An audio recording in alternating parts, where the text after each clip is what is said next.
Do you want to learn the tricks that top leaders use to get the most out of themselves and their teams? Well, Naftali Hoff is here to help. Lead to succeed. Picks the brains of top leaders to learn about their challenges, insights, and best practices. Here's Naftali. Hello, Lead to Succeed Nation. It's Naftali Hoff, and welcome to Lead to Succeed, episode 112. Today, I have the pleasure of speaking with Dr. Jonathan Baktari.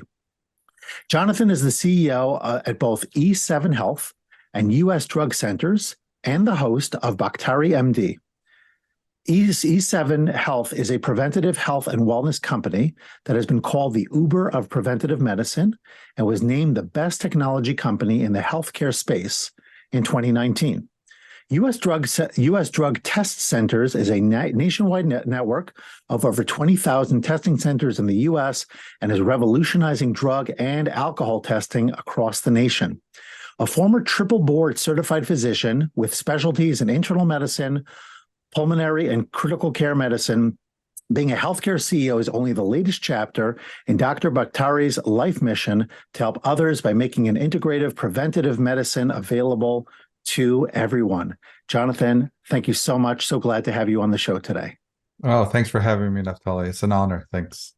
And really, what a special background here. And I really would love to dive into it.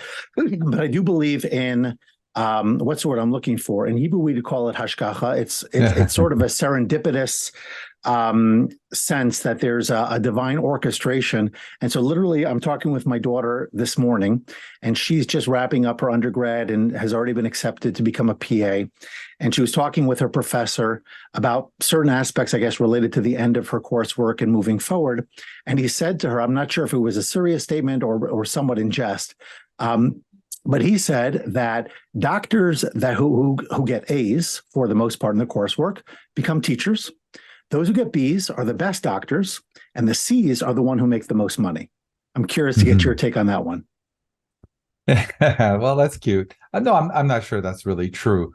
I think a lot of, in terms of what money people make, has to do with what they're drawn to as a specialty. I mean, I think a lot of us in the early stages didn't equate orthopedics with this money and cardiology with that money. I think we're drawn to something, and if you fall into something that does make more revenue than another one, it may be more serendipity. Yes, so there are people who really target that, but I think that looking back at my colleagues that I trained with and grew up with in the field, I think we all were attracted to things that we had a natural talent for. And while it may be true in a minority, I don't think that's so true in the majority.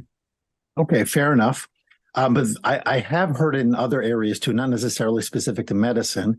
And I know that as somebody who myself has spent a lot of time in school, I have 2 master's degrees, a doctorate, rabbinic ordination. So I've done all of the coursework one would expect, have all the accumulated all those degrees, and perhaps a different conversation we could dive into, the value of all of that. But what I do find is that oftentimes there is I wouldn't say an inverse correlation, but certainly a lot of the individuals who were not necessarily so good at school, but were good at or are good at finding ways to leverage their skill sets into making serious money.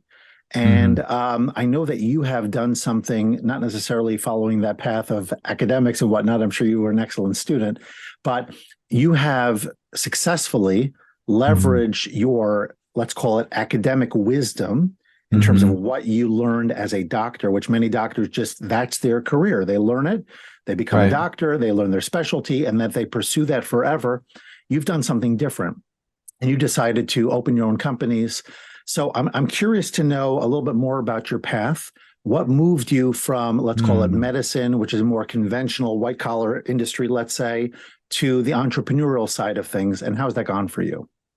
Yeah, that's a great question, because there's a middle chapter that's missing that I need to explain. I think I was a straight arrow. I went to medical school, residency, fellowship, joined a group, became a senior partner. But then in transitioning to what I'm currently doing, there was another chapter where I fell into administrative medicine, which was more being medical director of the hospital, being medical director of insurance companies, and also being on clinical faculty at 3 medical schools over my career. So there was a window where I transitioned slightly from clinical medicine into what I call administrative medicine.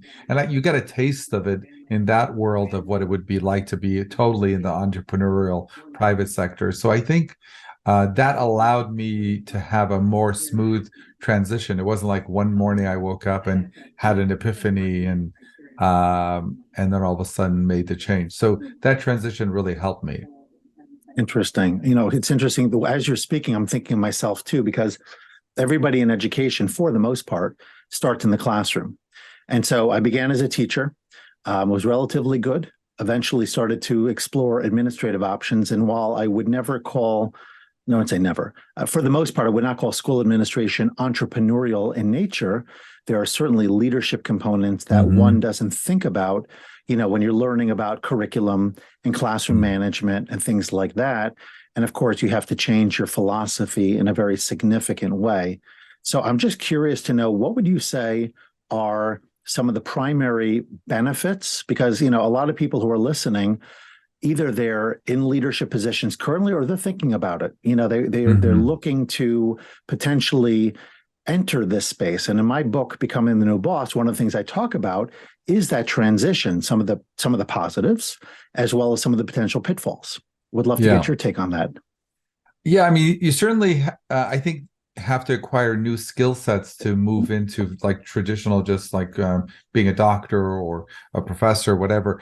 I think understanding that you need to acquire new skill sets is daunting. Like people are like, oh, I got to stay a doctor. How am I going to learn all this? But I think what you need to realize is you have to take baby steps, just get on a committee, just get involved in something. And what you will find is one door opens another door, if that makes sense. And I think, like if someone's in clinical medicine and say, well, I want to start my own company, where would you even begin? So you have to understand it cannot be like a light switch going off and on where, okay, I'm doing clinical medicine, now I'm CEO of a healthcare company. There's, 30, 40, 50, 100 little steps in between. And if you realize that opening one door often opens another door later on, and you don't know what that door will be, so it's almost like a leap of faith where you just have to jump in the deep end and get involved. And I think that's daunting because they're like, well, how could just signing up for one little committee, in a hospital, get me to become my own CEO? It doesn't. But you do that and you all of a sudden get on this committee and somebody sees you and they tell you about another committee and then they see that and they're like, well, you might be a good person for this, and it's this idea of accepting that there will be other opportunities, but you got to take baby steps and then eventually you get a bigger opportunity. I love that because I think, like you said, it is daunting for people who are looking to approach leadership, their next career options, whatever that might look like. And they say, am I really ready for this? And that could be very, very scary. I actually have a coaching client that I'm working with right now who, in the process of working with him, has had to transition, and he's now looking for a new position. And we talked about one thing that's on his radar, where he's been invited for an interview. And he sort of took a step back and said, am I really ready for this? Especially because the last position didn't go quite the way that he had hoped. And so we talked through some of that. We're going to talk about it more, but that can be very scary. We want to feel like we're fully ready for something. And at the same time, it's almost never that way. Yeah. And let me take a 180 degree viewpoint on that. A lot of times people think it's easy too, and they don't bother acquiring the skill set. So I've seen the other way. We're like, well, how hard is it to be a CEO or a leader? I'm a good guy. People like me. I'm easy to talk with, and they think these kind of very vague soft skills are somehow going to translate into providing leadership, providing mentorship, enrolling people into your vision, hiring, firing. Soft skills like I'm just a good guy, people like me, people, and she'll talk to me, whatever it is. Those soft skills often mean almost nothing. It's, as I always joke, you wouldn't be able to land a 747 because you're a nice guy, right? Or people like you, right? I mean, you could be the most well-liked guy. We put you in a cockpit of a 747 at 30,000 feet. That story is only going to have one ending. And, it's the same thing of, becoming a CEO or a leader of a big organization. Just because you're a great guy and everybody likes you, or whatever other soft skill you want to insert, that doesn't mean you have a skill. So you have to acquire it. And that's why we talk about the baby steps, because the baby steps allow you to acquire those. Yeah, I really would love to go even deeper here, because, we can go back and forth as far as what's more important, the technical skills versus the soft skills. And can you lean on your people as you're getting started? I think there's a lot to unpack when it comes to approaching new positions or new opportunities and things like that. But the reality is you've done it.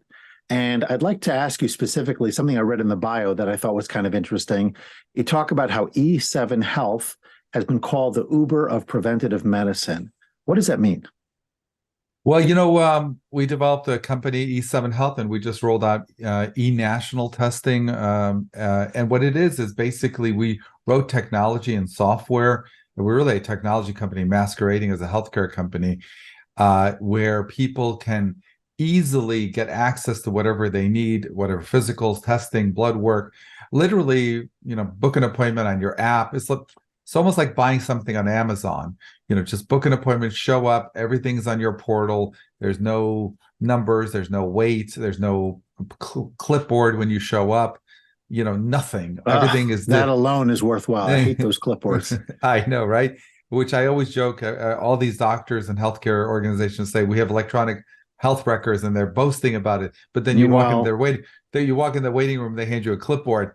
I'm like thinking, gee golly, how elegant is your electronic health record system that you're handing me a 12-page clipboard?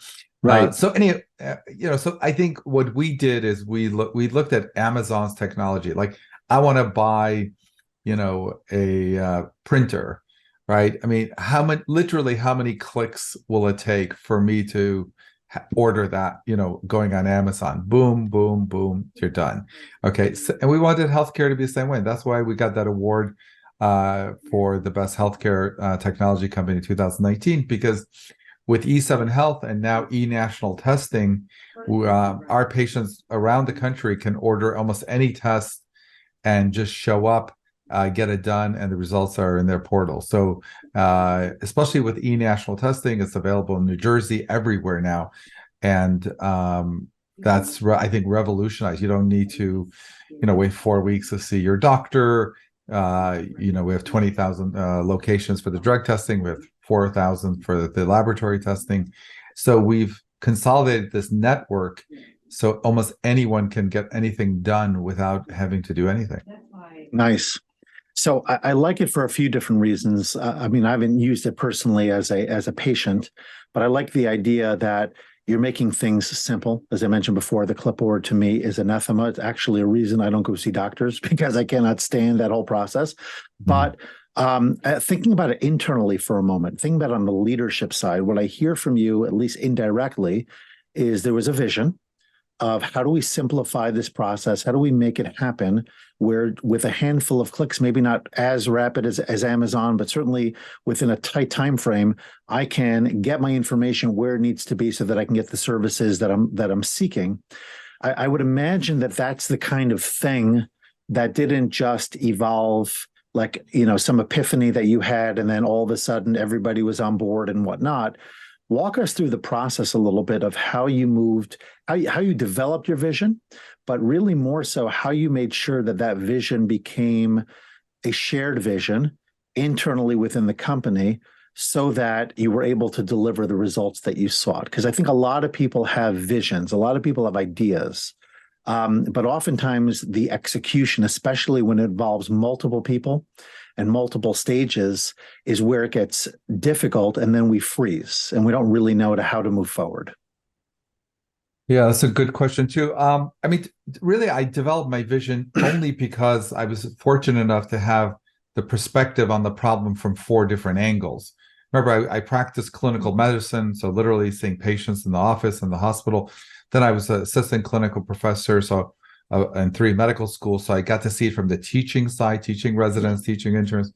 Then I was a hospital administrator. Literally got paid by the hospital, worked for the hospital as the medical director. So I got to see the perspective from the hospital side. And then I was medical director for Anthem Blue Cross Blue Shield for the state of Nevada and other insurance companies. And I got to see it from the insurance company side. So once you see it from everybody's side, you get to see it from the insurance company, you get to see it from the hospital, you get to see it clinically, you get to see it from the teaching. Sometimes the problem becomes more clear to you, or you have a more simplistic view of what the real issue is. And I think it was having all 4 of those experiences that, allowed me to kind of say, listen, there's got to be a better way for someone who just needs a cholesterol test, or if somebody just needs, a certain test, not to, go through that whole phone system where they press 1, press 2, press 4, and then, they wait and somebody calls them back just to get an appointment. That just seemed ridiculous. And you walk in, they give you a clipboard, and you wait 2 hours. All of that seemed unbelievable. So we just, knowing all that and knowing how the insurance company works, knowing how healthcare works, we just said, well, if Amazon can write technology, why can't we? I mean, healthcare technology should be leaps and bounds ahead of Amazon, and yet it's not. And why is that? So we just addressed that, head on over the course of 5-10 years. It wasn't, we woke up one morning and boom, it just happened. Yeah, no, I love that. And I'm curious to know about something. This is actually related to healthcare on multiple levels. I'm trying to remember the name of the book. I just literally started. Oh, here it is. Young Forever is the name of the book, Dr. Mark Hyman. And I'm just listening to his, I guess you would say, approach to health and aging and things of that nature. And in the course of talking about, let's call it traditional medicine versus maybe holistic or certain other types of approaches. So he talks about how change in society in general, whether it's in healthcare or other areas, can oftentimes be really slow moving, right? For people to accept new realities, that the earth is round, that, the sun, that the earth orbits around the sun, whatever those changes, those massive paradigm shifts that somebody brings to the collective consciousness of others, it oftentimes can take a generation or 2 for that to become the accepted norm. I'm curious to know, because healthcare has been so entrenched for so long in this old way of doing things, as it relates, not so much on the patient side, because I'm sure people are more than delighted to quickly grab onto this new technology, although I'm not sure that I'm right. I'm wondering from the practitioner side, what kind of coaching, what kind of selling do you need to do in order to get people to make that kind of change? Because I think that this is informative to people in all different types of industries and offices and whatnot. Change is hard, right? People don't like to do things differently, especially once we've established habits and routines. So what's your take on that?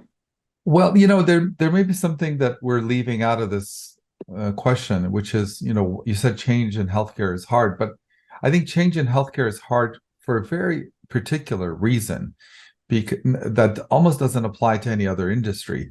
The analogy I give is, if you and I were sitting here and deciding where we want to go for lunch, all we have to do is, between you and I, you come to some sort of compromise or resolution, we're going to go to this place.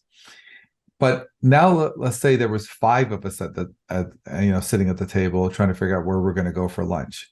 It's not going to be the same process. One's a vegetarian, one, doesn't like this, and one, wants to go to this neighborhood. And I think healthcare suffers from that. There's just too many stakeholders at the table, and there's nothing difficult about healthcare technology. It's just there's government, Medicare, Medicaid has their thing going on, and then you got the doctor, you got the patient, you got the hospital, you got the insurance plan, all of this, private insurance. Everyone wants to have their thing protected. Okay. And so this is why it's trying to get, 7 people to agree on a restaurant versus just me and you. when you go to Amazon, the transaction is only between two people. It's just you and Amazon. As long as you agree and Amazon agrees, you're going to get that product. Well, it Right? sounds to me like you're only strengthening what I'm saying, because you're actually dealing with a more complicated form of change. In other words, you're trying Right. to bring a product to market that even more people have to give their blessing to. So I'm curious to know, based off of that. Yeah. What we did though, we got rid of everybody else. It's just you and it's just the client and us. That's it. I mean, we got rid of everybody. Nobody else is involved. So what we did was we made it that simple. It's just you and us, and and then we could write technology for that. And when we write that technology, then all we're focused on is removing friction for you, removing friction for my team, my staff, and providing quality, improving quality. So if we're focused on quality care, quality product, and we're concerned about reducing friction for the customer and making that experience amazing, I think we're probably the only healthcare company in the country that literally has a 4.9 out of 5 review stars on Google. It's unheard of. I defy anyone else to find another medical establishment that is 4.9 out of 5 on literally 1,000 or more Google reviews, and we have 10,000 positive reviews on our website. That's not a testimony to anything except the ease and the quality that we make it, because other people provide services we do. Why is it that we get the kind of reviews? So if you go to e7health.com and just read customer reviews, 10,000 reviews in 3 years. That's unheard of in anywhere else. How do you even get 10,000 people to write a review? And so that's a testimony to what they're experiencing. And so that teaches us that if you reduce friction, if you make it easy, if you give them a glide path to get what they want at amazing quality, very affordable, are people going to be happy? And also my staff to deal with those 10,000 people, it can't be cumbersome. They can't be, sitting at a computer punching in a million things and still attending to them, right? So as we reduce friction for my staff, my company, that allows them to focus on the client, right? They're not busy staring at a computer. I did a podcast on my podcast, Baktari MD, last year, and where I reviewed multiple studies that show a typical healthcare provider, including doctors, spends 80% of their time staring at a computer while you're visiting them.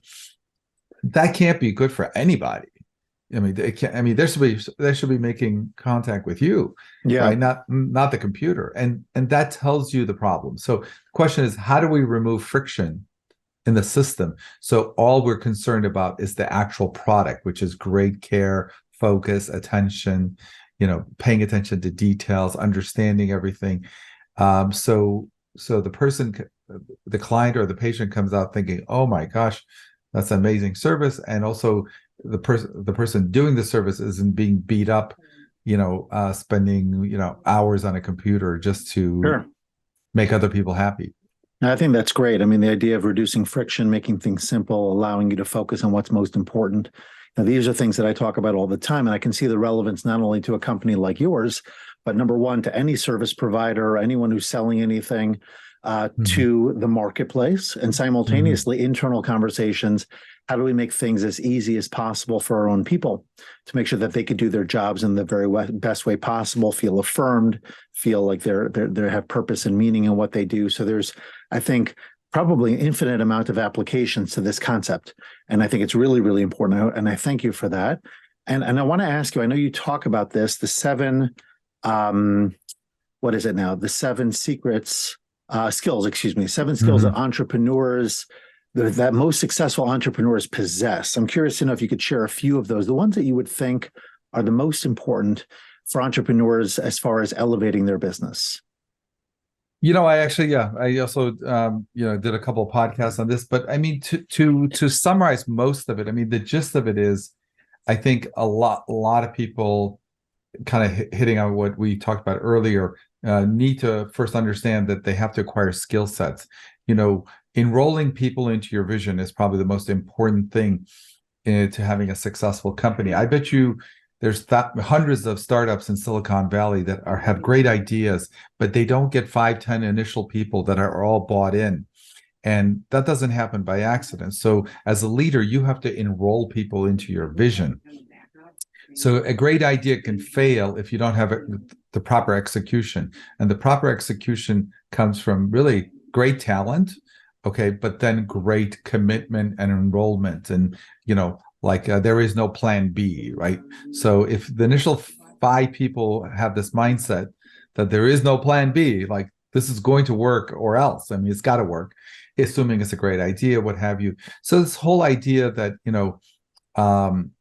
failure is not an option, and I'm going to then enroll people as a leader into my vision and get them to be bought in, if that makes sense. The second thing I always tell people, if you really want to become a leader, is not to work necessarily more than 40 hours a week, although many do, but to always be on. I think, this whole idea that I'm always on, meaning if something happens at 9 o'clock at night and your server crashes or something happens or a client is really upset, you should be reachable. I mean, you can't, this whole idea that I'm the CEO now and, I'm going to have this, especially in the first few years, you always have to be on. Doesn't mean you always have to be working, right? I mean, you can, but still, you could be on vacation, but if something happens, you have to be available and also I think your staff picks up on it, right? They pick up on this whole idea that, oh, he's so engaged. I mean, I can't believe he's, answering emails in the evening and, especially if it's important, what have you. There are more, but I mean, I think, this whole idea that you're going to be a mentor, you're going to enroll people into vision, and you're always going to be on, are just a couple of the, 5, 10, 15, 20 skills that really would help to ensure success. So let's drill down on that first one for just a moment. People want to know practically, how do you enroll someone in a vision? First of all, how do you develop a vision? Maybe take a step back. Mm-hmm. What does that mean to you when you talk about a vision? And then how do you get people to be as excited, as focused, and as bought in as you are? Well, I mean, the first thing that people look to if they're going to follow someone as a business leader is their integrity. Are they in it solely for themselves? I tell people who ask me, I wake up every morning and as CEO, my job is to improve the lives of everyone in the company, including, just middle staff, whatever level staff, but financially and professionally and personally on some level. Your job, is to make money, but your real job is to improve the lives of everyone in your organization. And if people pick up that is really what's driving you, hey, if we get this account, maybe we can lighten up this or take this, or this will get better for all of us. I mean, this whole sense that we're all on a boat, and if a storm comes here or there, we're all in it together. If there's this disconnect between good things and bad things happening, and you're not protecting them when you need to, and also to take the bullet. Sometimes if there's difficult conversations, you tell your staff, what, let me handle that. That sounds like a difficult conversation with a vendor. Maybe you listen in and let me take it on. Versus, and I think your staff picks up on that. They will pick up on the fact if you're engaged, or if all you really care about is the bottom line or some other thing, or if you're in, like, there were several times when we remodeled when we were growing so fast, and one of the things I did is I just said, I don't need an office. Let's get rid of my office, because we needed this stuff. And when your staff says, oh my gosh, look, this guy is the CEO, but he doesn't even have an office. Sometimes I sit in a cubicle to get work done. And I think that sends the message that, look, he's on the team. He's not, he's not just in it for himself. And I think figure out different ways to show that you're on the team. You're not, just the top guy and everyone else is somewhere else. You literally, and the other thing that I did very early on is, I for example, I answered the phone. I mean, it would drive my staff crazy. I would answer the phone like for the simplest appointment. I would take it. I booked the appointment, and they're like, I can't believe this, because if it got to the second or third ring, I would pick it up, and they taught my staff that don't let the phone ring more than twice because he'll pick it up. And it actually, they were like diving for the phones because they knew by the second ring I would get it. And of course, instead of like going out there and just saying, "Come on, guys, pick up the phone," don't let we can't have all these missed calls. You just pick up the phone, and that's leadership to kind of convey to them that, hey, I'm not just here to tell you work harder. I'm here in the trenches. Now, good news is that's at the beginning, and eventually, we have so much staff, and we develop algorithms to answer the phone, and ways to address it. But early on, I was taking out the garbage, and if a fax machine broke, I was tinkering with it. And I think a lot of people. I'm the CEO now, so I'm just going to be in my office and taking meetings versus being in the trenches. And if there's someone's upset, patient, a client, are you going to get in the weeds? Anyway, I think I could go on and on, but it's this sense I hear that you are in the trenches. Yeah. So let's end the segment with the question that I ask all my guests. And that is, what is the biggest mistake that you've made through this incredible journey of yours so far? And what have you learned from it? I don't, people always kind of probably turn this question into a positive, it's like not a real mistake. But I think our biggest mistake the first few years is just making the mistake of not investing in technology. I think I never fully understood the ROI on the right technology. I mean, that our investment in technology has rewarded us, 10x, 20x, 30x. I don't even know what it is. What used to take us hundreds of hours of scanning and whatever else we were doing, all of that has gone away. And I wish I had pulled the trigger on that earlier. It just was, I thought it would be better to do it very incrementally. And in retrospect, I wish I had just gone head first into the deep end and done that from the beginning. But I don't know if I would have realized that as well as I realize it now. So, okay, so now we're going to shift to rapid fire, short and sweet.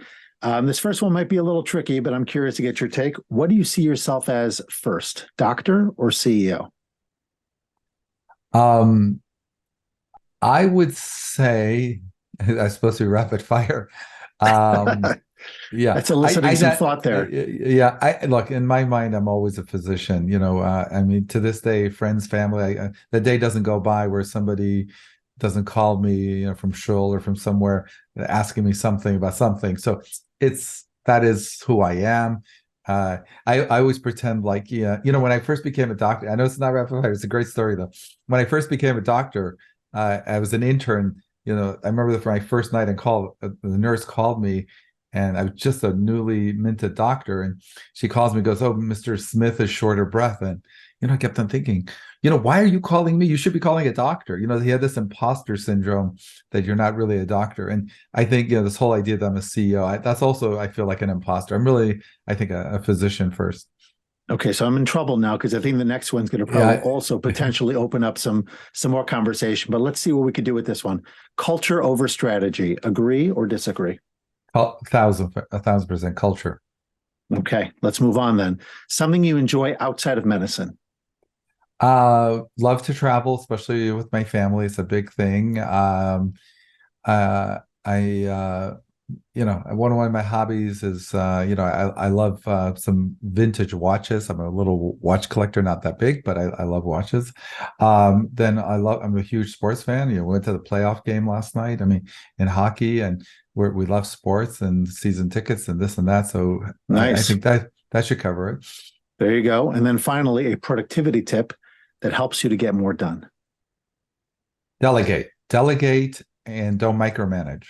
Nice. I'm about to actually launch a masterclass this afternoon, Eastern time, on delegation. Mm-hmm. So right in my wheelhouse.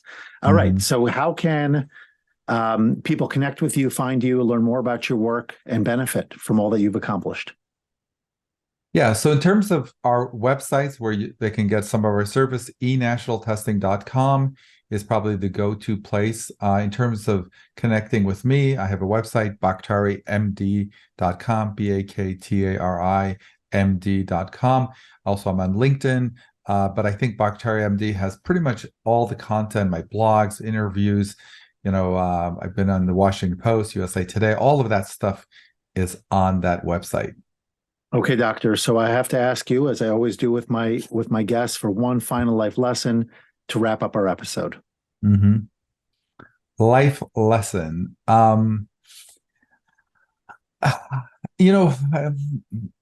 I think as you get older, this becomes more clear, which is not to take yourself seriously. You're not that good. You're not that great. I heard a great quote: behind every great man is a woman behind him telling him he's not so great. So that applies to me. I think just being humble, understanding that if you work to lift everybody in your organization and everybody you touch, everything will come around, everything will end well. We should have this conversation about 13 to 15 years ago when I was really getting into school leadership to keep everything balanced for me. Anyway, it's been an absolute pleasure. Thank you so much for coming on the show today, for sharing your wisdom, your experiences and whatnot. I'm very excited to share this content with Lead to Succeed Nation. And I really hope that everybody will reach out to you and benefit so much from your experiences and your wisdom, and of course, your services. Thank you, Naftali. Thanks for having me. It was a pleasure. Thanks so much for listening to this episode and for investing in yourself so that you can lead to succeed. Before you go, don't forget to subscribe, rate, and review the show. Your feedback gives the show more social proof and encourages more folks to listen.